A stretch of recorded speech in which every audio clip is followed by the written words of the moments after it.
今回ご紹介するのは函館市電の市役所前停留場です。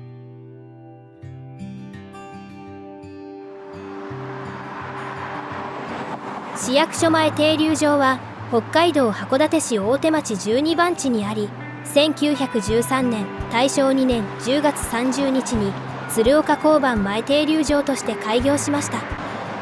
当停留場は2面2線の相対式ホームで、交差点を挟み千鳥式にホームが設置されています。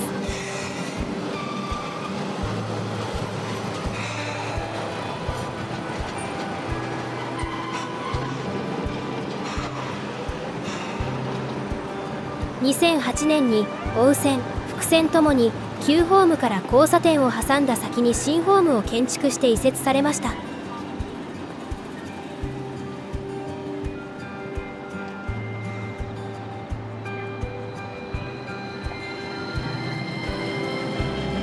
ホームは魚市場通り停留場と同形状の上や暴風板付きバリアフリータイプとなりました。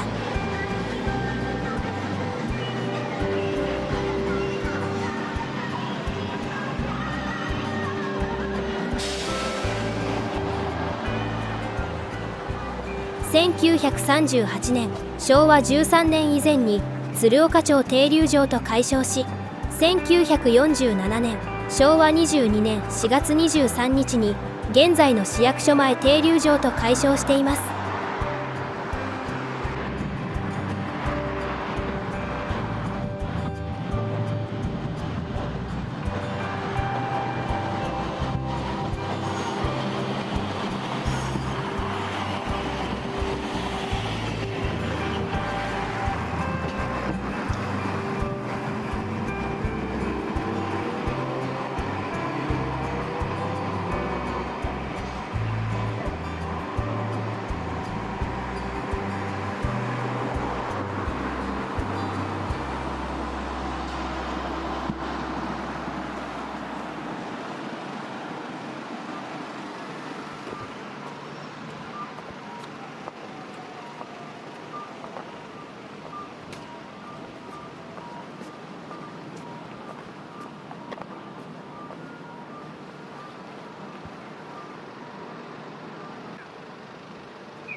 今回はご視聴ありがとうございました。またのお越しをお待ちしています。